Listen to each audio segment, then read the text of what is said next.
di podcast Ruang Kebangsaan. Jadi hari ini kita bakal ngobrol santai nih, tapi tetap berbobot mengenai Pancasila yang tidak hanya sebagai dasar negara, tapi juga sebagai sistem ideologi serta sistem filsafat. Dan bagaimana Pancasila ini ngasih arah buat perkembangan iptek dan pendidikan anti korupsi.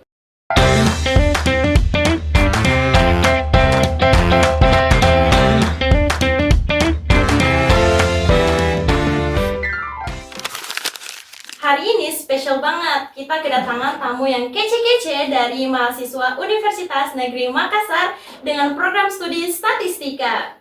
Nah, betul banget nih guys. Jadi sekarang kita bersama Kak Nabila sebagai narasumber pertama. Hai. Dan ada Kak Asmil sebagai narasumber kedua. Halo. Serta yang terakhir ada Kak Aulia sebagai narasumber yang ketiga. Hai. Oke, langsung aja kita mulai nih. Pertama kita ke Kak Nabila dulu. Menurut kakak, gimana sih Pancasila itu muncul dan kok bisa Pancasila itu jadi fondasi bangsa Indonesia? Sebenarnya Pancasila itu bukan muncul secara tiba-tiba. Ia lahir secara pergulatan panjang bangsa Indonesia yang dimana waktu itu ia berjuang merebut kemerdekaan. Rumusannya itu diambil dari nilai-nilai budaya, adat, agama, dan pengalaman masyarakat kita sendiri. Jadi Pancasila itu memiliki proses yang panjang, bukan ciptaan dari satu orang saja. Berarti Pancasila itu bisa dibilang kristalisasi dari jati diri bangsa ya Kak? Betul sekali. Oke, kita geser dikit nih. Pancasila sebagai dasar negara. Dari pengertian dasar, itu kalau kita ibaratkan bangunan, apakah itu sudah tepat sebagai fondasi?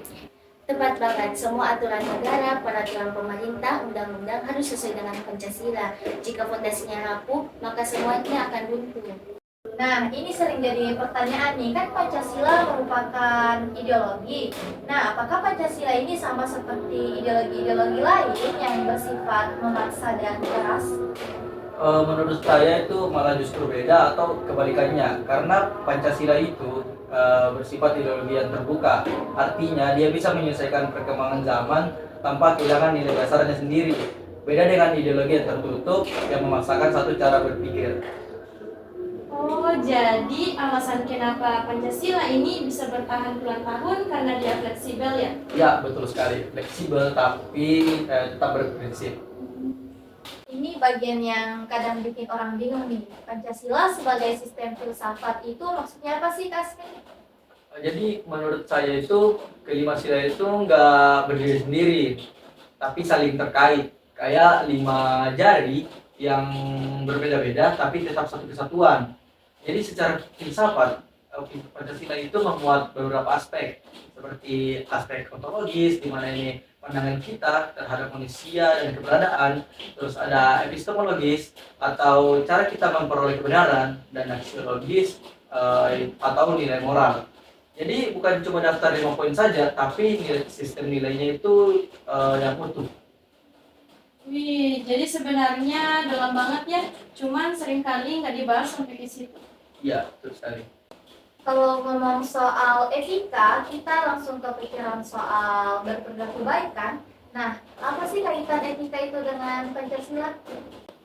Jadi intinya etika Pancasila itu mengarah ke perilaku masyarakat Indonesia yang beradab dan bertanggung jawab. Contohnya itu nilai gotong royong, keadilan, dan bermartabat ke orang lain. Nilai-nilai seperti ini sebenarnya bisa kita pakai untuk menilai apakah seseorang itu masih sesuai atau tidak dengan nilai-nilai Pancasila. Jadi Pancasila itu bukan cuma dibaca pas upacara ya, tapi melainkan sebuah kompas etika dalam kehidupan sehari-hari. Ya betul banget, itu adalah poin utamanya. Sekarang kita masuk ke pembahasan yang sering dianggap serius nih, yaitu hubungan antara Pancasila dengan perkembangan iptek. Nah, apakah Pancasila ini menghambat perkembangan iptek? Jadi menurut saya sama sekali tidak. Pancasila itu justru ngarahin. Contoh, iptek yang maju harus tetap menjunjung kemanusiaan, tidak merusak lingkungan, dan tidak mengurangi keadilan sosial. Jadi Pancasila itu bukan sebagai penghambat, tapi justru ngarahin teknologi agar tetap mempunyai nilai moral. Jadi teknologi itu boleh canggih, tapi nilai kemanusiaannya itu harus tetap dijaga ya. Iya, itu inti Pancasila. Sekarang ke Kak Ulia lagi nih. Bagaimana sih Pancasila bisa menjadi dasar pendidikan anti korupsi? Menurut saya dengan adanya nilai kejujuran, keadilan, dan tanggung jawab yang sudah ada jelas di Pancasila. Kalau kita gunakan ini sebagai dasar, pendidikan anti korupsi bukan hanya sekedar menakut-nakuti atau aturan hukum, tetapi membangun karakter. Yang dimana orang yang Pancasialis sejati itu otomatis anti korupsi. Oh, jadi sebenarnya obat dari korupsi itu sebenarnya ada pada Pancasila itu sendiri ya? Ya, betul banget. Jadi tinggal bagaimana kita menginternalisasikannya. Wah, teman-teman, sepertinya pembahasan kita sudah jalan cukup jauh nih. Mulai dari bagaimana Pancasila lahir dalam arus sejarah bangsa, Pancasila menjadi dasar negara, sistem filsafat, pedoman etika, dan ideologi terbuka, dan bagaimana Pancasila menjadi pengarah dalam pengembangan iptek, serta Pancasila menjadi fondasi dalam pendidikan anti korupsi. Nah, yang menarik nih, berdasarkan dari penjelasan para narasumber, kita jadi tahu kalau Pancasila itu bukan hanya dokumen formal ataupun hafalan 5 sila. Ia hidup, tumbuh, dan relevan sepanjang zaman. Dari hubungan sosial sampai teknologi, dari moral sampai kebijakan publik, semuanya itu kita bisa baca melalui nilai-nilai Pancasila. Terima kasih kepada ketiga narasumber kita yang telah memberikan insight yang luar biasa. Semoga diskusi kita kali ini bisa menjadi pengingat sekaligus inspirasi untuk kita semua bahwa Pancasila itu selalu ada dalam langkah perjalanan bangsa Indonesia. Terima kasih juga buat para pendengar yang sudah setia menemani kita dari awal hingga akhir. Oke teman-teman, sampai sini dulu podcast Ruang Kebangsaan kita hari ini. Tetap semangat menjaga nilai-nilai persatuan. Sampai jumpa di episode berikutnya.